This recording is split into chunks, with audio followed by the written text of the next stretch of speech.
अध्याय 6 में श्लोक नंबर 9 बोला गया है, सूरन मित्र आयु उदासीन। आगे का तो आप बता दो। उसका अर्थ और प्रैक्टिकल एस्पेक्ट हम कैसे उसको लागू कर सकते हैं और कहाँ कहाँ दिक्कतें आती है वो बताओ। बहुत ही जबरदस्त प्रश्न किया है और इस प्रश्न का उत्तर किसी भी टीका में नहीं। इस प्रश्न का उत्तर केवल मैंने ही अपनी टीका में लिया है और बिल्कुल एप्लीकेबल उत्तर दिया है जिसको अपन अप्लाई कर सकते हैं। जितनी भी टीकाएं हैं उसमें इसमें समबुद्धि का अर्थ यहाँ दिया है वो समान समझो, समान भाव में रहो। लेकिन ये संभव नहीं है क्योंकि अपन जीवित प्राणी प्रैक्टिकली संभव नहीं, क्योंकि अपन नहीं यानी जो आपका भला चाहता है।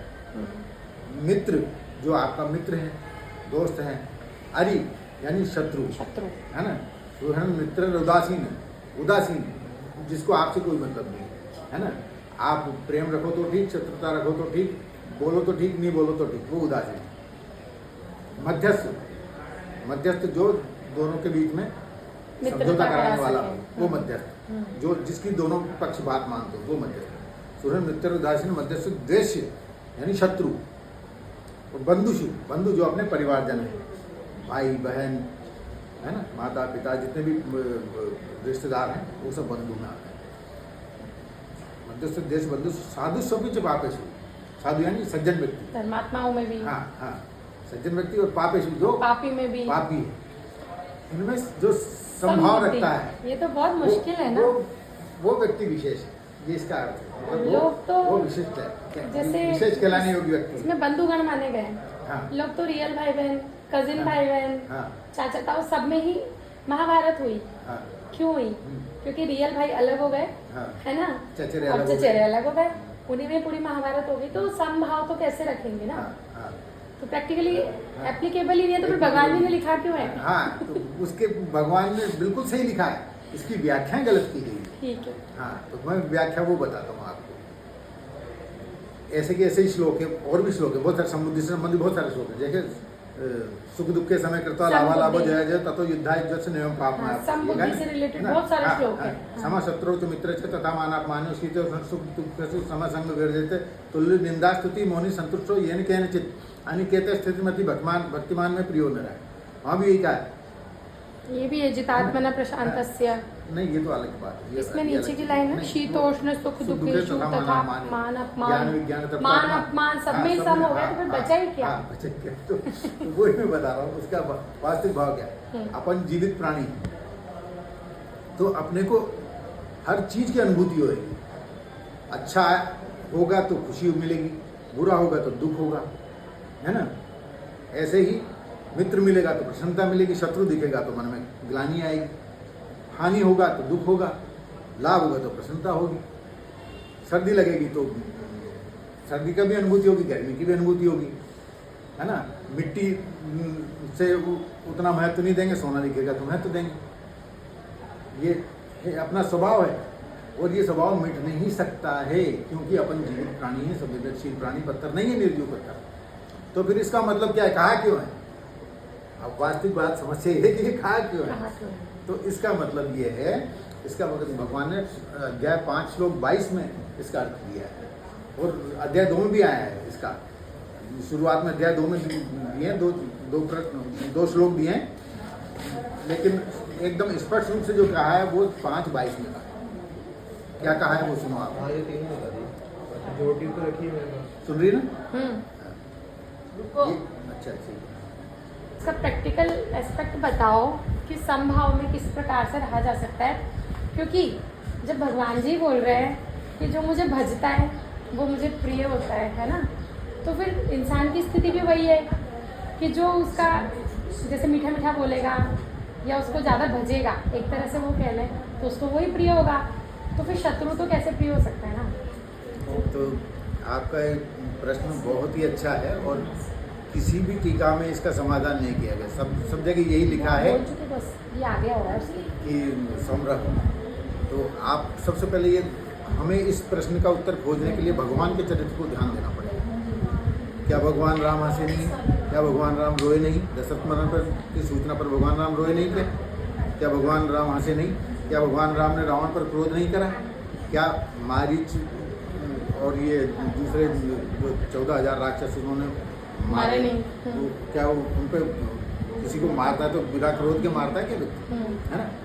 तो जब दुख होगा तब रोएगा, जब आपको क्रोध आएगा तो शाप दोगे, तो फिर सम कहाँ रहे आप भी हंसे हो, आप भी रोए हो। भगवान कृष्ण का भी देख लो आप, भगवान कृष्ण ने शिशुपाल को मारा कि सुदर्शन चक्र नहीं? चलाया, हाँ? सौ के चलाया। उसको कंस को मारा, जितने भी राक्षस आए सबको मारा, अर्जुन से प्रेम किया, है ना? और भगवान ने अपने पुत्र शाम को तक शाप दे दिया। तो शाप को क्रोध में तो दिया जाता है, और भगवान कृष्ण ने आशीर्वाद भी दिए, तो आशीर्वाद प्रसन्नता में दिया जाता है। ऋषि मुनि भी क्रोध करें, ऋषि मुनियों ने भी शाप दिया, ऋषि मुनियों ने भी आशीर्वाद दिए। तो शाप हमेशा क्रोध में दिया जाता है, आशीर्वाद प्रसन्नता में दिया जाता है। वो भी हंसे हैं, वो भी रोए हैं, वो भी प्रसन्न हुए, वो भी क्रोधित हुए, तो फिर सम कहाँ रहे? सम कौन रहा? एक भी व्यक्ति सम नहीं रहा, तो फिर समत्व का वास्तविक मतलब क्या है? मतलब क्या? वो वही प्रैक्टिकल अपन हाँ, जानना वो चाह रहे हैं। प्रैक्टिकली मैंने अपनी पुस्तक श्रीमद् भगवद गीता वर्गीकृत आचरण योग भावार्थ जो लिखी उसमें क्लियर कट लिखा है, वही मैं आपको बता रहा हूँ। भगवान कृष्ण ने अध्याय 5 श्लोक 20 में इसका आंसर दिया है। इससे पहले अध्याय 2 और श्लोक 68 में भी कहा है वही यही बात, लेकिन ये 5:20 में ज़्यादा स्पष्ट है। श्लोक अध्याय 2 श्लोक 68 में कहा है भगवान ने, नाभिनंदति न दृष्टि तस्य प्रज्ञा प्रतिष्ठिता, तब तक प्राप्त शुभाशुभम नाभिनंदति न दृष्टि, मतलब शुभ और अशुभ, शुभ को प्राप्त करने पर उसका अभिनंदन नहीं करें, और अशुभ को प्राप्त होने पर उससे द्वेष नहीं करें। उसकी प्रज्ञा प्रतिष्ठित है, यानी वो स्थिर बुद्धि है ना। स्थिर बुद्धि का मतलब है समर्थ, जो स्थिर बुद्धि है वो ही सम है। अब इसी को और ज़्यादा क्लियर करा है 5:20 में, न प्रहिष्येत प्रेम प्राप्त नोद्विजेत प्राप्त चाप्य, स्थिर बुद्धि रसमूढ़ो ब्रह्मविद ब्रह्मणि स्थित है। प्रहर्ष और उद्वेग का मना कहा है, सुख और दुख का मना नहीं कहा। सबसे बड़ी बात ध्यान देनी, क्या कहा है, क्या शब्द इस्तेमाल किया? ये प्रहर्षित नहीं न होना, प्रहर्षित प्रेम प्राप्त, उद्वेगित नहीं होना। हाँ, तो प्रिय प्राप्त होने पर प्रहर्ष नहीं करें। अच्छी चीज़ अपने को मिली, सुमित्र मिला, या आज पेमेंट मिल गया, धन आ गया कहीं से, तो हर्ष तो करें, हर्ष तो होगा आपको, जीवित प्राणी हो, हर्ष होगा आपको, उसमें कोई रोक नहीं लग सकती, कोई माइका लाल नहीं रोक सकता कि आप बेहोश नहीं हो। आपकी अनुभूति तभी गायब होगी जब आप बेहोश हो जाओ, या आपको एनेस्थीसिया लगा दिया जाए, या आप मर जाओ, तभी अनुभूति जाएगी, वरना आप जीवित प्राणी हो, हर चीज़ की आपको अनुभूति होगी, तो हर्ष होगा। अति नहीं होना चाहिए। हाँ, प्रहर्ष नहीं होना चाहिए, प्रहर्ष अति नहीं होना चाहिए, अति सर्वत्र बढ़िए, है ना। तो प्रहर्ष हो गया था, वो आज आपके मेरिट आ गए, दो मेरे जैसा कोई विद्वान नहीं है, तुम साले गधे हो, देखो मैं ये लाया, मैं ये लाया, दूसरों को नीचा दिखाना लगे। ये अहंकार नहीं चाहिए, दूसरों को नीचा नहीं दिखाए।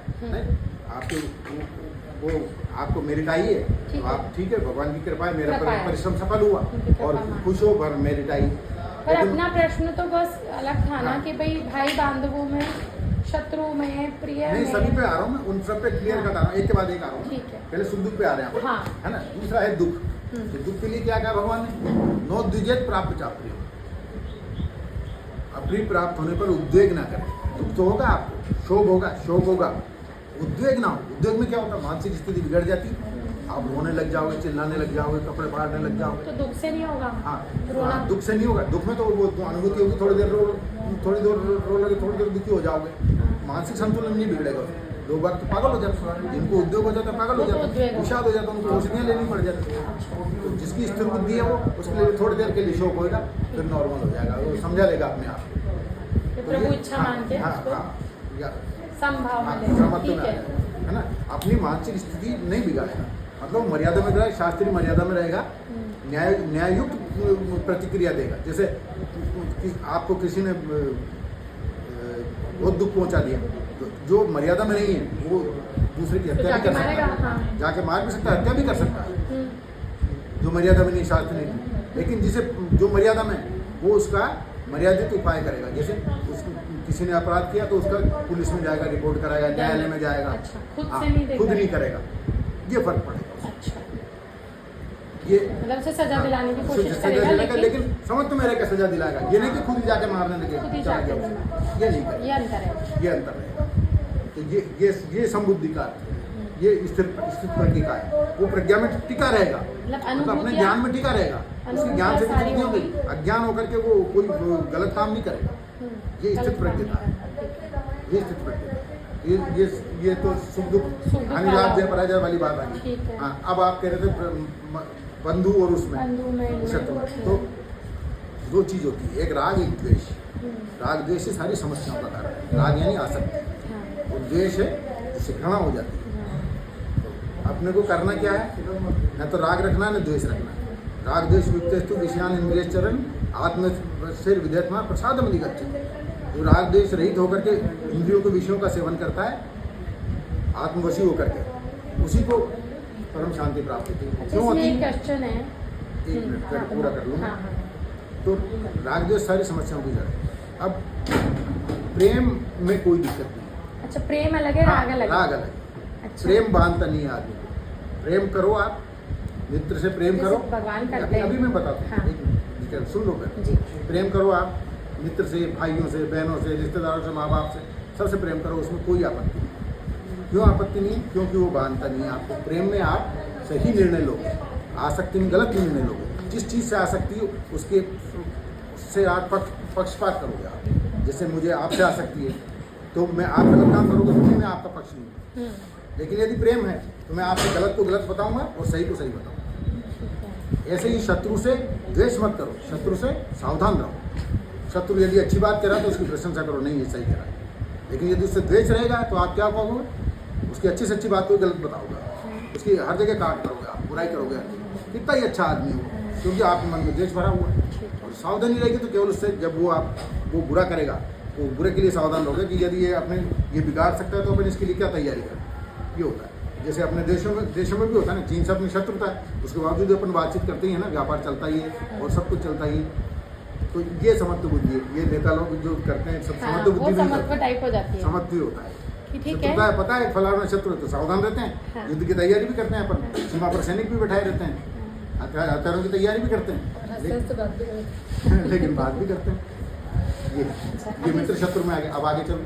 अब आप जो कह रहे थे कि आसक्ति नहीं होनी चाहिए, हाँ। आसक्त जो इंसान है वो तो गलत पक्षपात करेगा, गलत अनीतिपूर्ण अन्याय काम अब जैसे करेगा। अपन यूँ मानते हैं कि हाँ। जैसे भगवान जी को अपन भजते हैं, हाँ। अपन तो अपन यूँ कहते हैं कि उनको इतना भजो तो भगवान अपने परम भक्त का उनके दोष भी भूल जाते हैं या फिर उनके पाप को भी जल्दी काट देते हैं।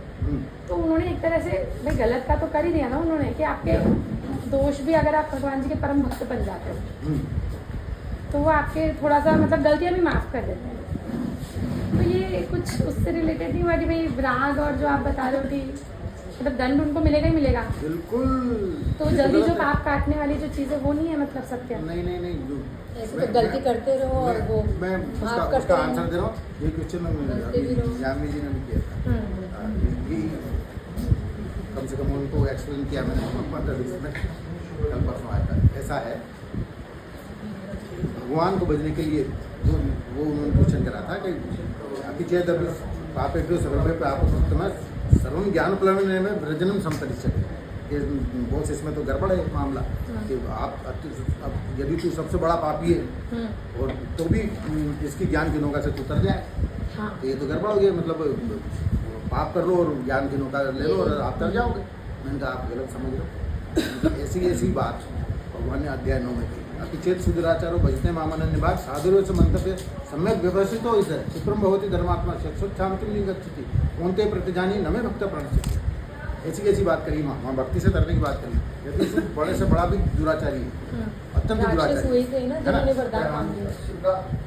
लेकिन वो अनन्य प्रेम से मोदी बनता है। स्टॉप करो, लाइट चली गई। दिखेंगे। तो यदि वहाँ कह रहे हैं भगवान, यदि तू सबसे बड़ा दुराचारी है और परंतु मुझे अनन्य प्रेम से भक्ता है हाँ। तो उसी दिन से तू साधु मानने योग्य है अच्छा, और शीघ्र ही धर्मात्मा बन जाएगा तो यही तो। और शाश्वत शांति को प्राप्त करेगा। हाँ हे अर्जुन, ये प्रतिज्ञा करो कि मेरे भक्त का कभी नाश नहीं होता। हाँ, तो वो भी अपने भक्त का जो है हाँ वो उनके प्रति ठीक है, वो प्रेम ही माना जाएगा, है ना, हाँ, प्रेमी तो है। कि वो उनको भज रहा है तो इसलिए हाँ। प्रिय हो गया है। बिल्कुल प्रिय है। वो दुराचारी भी है तो वो संत माना गया है। हाँ, बाद में हाँ, उसके पीछे कारण है जो अब तक आपने करा। जैसे पेड़ है लगा हुआ है, अब तक वो हरा भरा है। अब आज से आप भगवान से जुड़ गए, वो पेड़ की जड़ काट दी आपने, अब वो हरा भरा नहीं होगा। तो उसके धीरे साथ धीरे में सूख अगर वो जाएगा। दुष्कर्म भी कर रहा है साथ नहीं में तो फिर अनन्य भक्त कहाँ हुआ? फिर मतलब तो नहीं है। दुष्कर्म का भक्त हो गया ना। तो पहले भूल जाए उसको। हाँ पहले भूलो। अनन्य का मतलब क्या हुआ? न भगवान अन्य, जी की भक्ति भगवान के करो। अतिरिक्त किसी दूसरी चीज को नहीं ध्यान में रखे। अनन्य में क्या है? 5 चीजें हैं। अच्छा। भगवान, उनके संत, हाँ, उनकी लीला, हाँ। उनके धाम, तो इन सब का चिंतन कर रहे हैं। हाँ इनका चिंतन है। 5 भगवान, उनके गुण, उनकी लीला, उनके धाम, उनके संत, संत भी है। हाँ ये सब अनन्य है। संत तो पहचान में नहीं आते भगवान जी के संत तो आजकल तो। सब आ जाते, पता नहीं पता कौन संत है। संत की परिभाषा बदल गई। जो एक संत है ना, ये 5 जो है, इन 5 के अतिरिक्त जिसको आप ध्यान करते हो तो सब अनन्य अलग है। वो अन्य है। अच्छा, और अन्य है। हाँ तो अनन्य का अनन्य ये मतलब है। एकाग्रता आपकी होना चाहिए, परमात्मा के ये होना अतिरिक्त चाहिए। किसी चीज को आप ध्यान में नहीं दे, वो अनन्यता है। और इस अनन्यता का सबसे बड़ा फल बताया भगवान ने अध्याय 8 श्लोक 14 में। अनन्य चेता सततम यो मां स्मरति नित्यश तस्याहं सुलभ पार्थ नित्यस्य योग। जो अनन्य चित्त सतत और निरंतर मेरा स्मरण करता है, हे अर्जुन मैं उसके लिए सुलभ हूँ। तो भगवान जी की ये जो लीला है, जैसे कोई माखन चोरी की लीला का स्मरण कर रहा है तो हाँ। वो फायदेमंद है। बिल्कुल।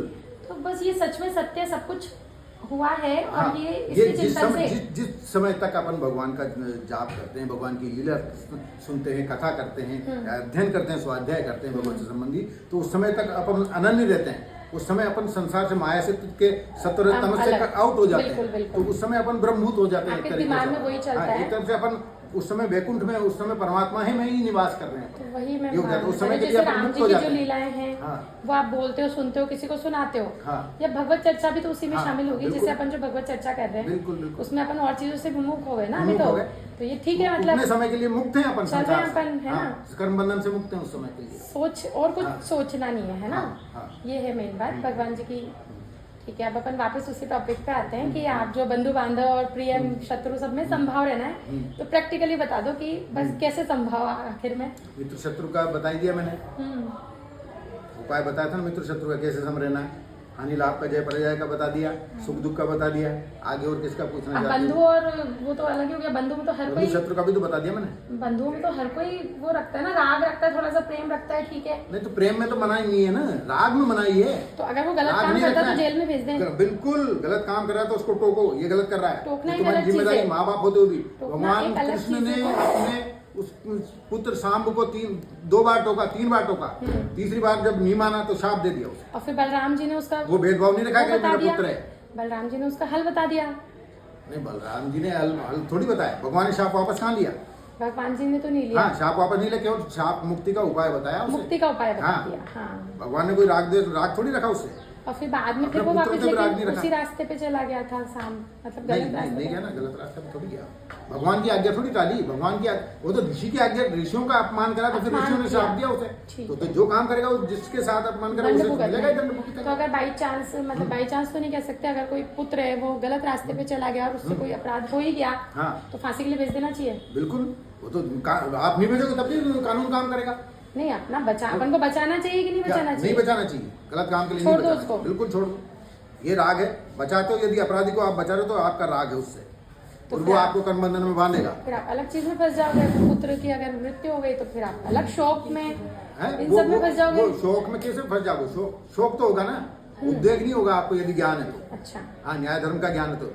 समत्व का मतलब क्या है? न्याय धर्म युक्त, मर्यादा युक्त प्रतिक्रिया देना। शौक में रहना हाँ। है लेकिन पागल नहीं होना हाँ, उसके लिए। पागल नहीं होना, उन्माद में नहीं जाना उन्माद में है, नहीं विषाद में नहीं जाना है, उद्वेग नहीं करना है, मतलब सब कुछ अपने भगवान मानसिक जी रूप से की विचलित नहीं होना है। इच्छा मानते हुए हाँ, और सत्य का ही साथ हाँ, देना सत्य है। का साथ देना हमेशा, चाहे न्याय धर्म का साथ देना। शत्रु हो, चाहे हाँ, प्रिय हो, प्रिय या हो चाहे कोई भी बंधु हो। हाँ, ये समझते हैं। ये समझते अति- हैं। जैसे अपन चिकित्सक हैं, अति गलत। अभी कोई रोगी आया, शत्रु आया, मेरे पास ही आता है।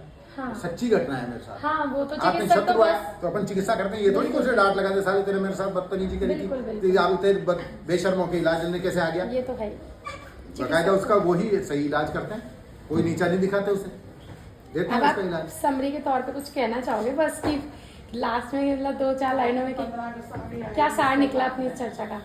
अपनी चर्चा का सार ये है कि आपने बहुत अच्छा प्रश्न किया है इस समस्या का समाधान कहीं नहीं मिलता। लोग बाग बुरी तरह से इसमें उलझे रहते हैं कि इसका वास्तविक अर्थ क्या है। आपके इस अच्छे प्रश्न से लोगों की समस्या का समाधान हुआ है, लोगों को इससे लाभ मिलेगा। ऐसे ही एक समस्या और है, भगवद गीता में लोग बाग ये कहते हैं निष्काम रहो, निष्काम रहो। ये भी प्रैक्टिकली संभव नहीं है। कामना बिना जीवन संभव ही नहीं है। भगवान ने भी कामना करी है। आप इन सत्य भामा की सबका कामना के लिए solution- भगवान कल्पवृक्ष लेकर के आए, हाँ। इंद्र से युद्ध करके लाए। तो कामना बिना तो संभव ही नहीं जीवन। तो इस प्रश्न टॉपिक पर फिर आगे अपन कभी चर्चा करेंगे। तो अपना आज के लिए सोल्यूशन जो इतना ही। ये निकला कि हाँ। अति सर्वत्र वर्जित इस तरीके से अति सर्वत्र वर्जित, न्याय धर्म और मर्यादा पर रहना चाहिए। कि काम क्रोध लोभ मोह ये सब कुछ ये तो विकार हो गए। हाँ। लेकिन अगर आप उनको काम सीमित मात्रा राग में द्वेष रखते को हुए ही दूसरे शब्दों में काम क्रोध कहते हैं। अच्छा राग से ही काम बनता है और द्वेष से ही द्वेष से क्रोध क्रोध होता है। उत्पन्न होता है। इनका ये एक दूसरे के ट्रांसलेट है। ठीक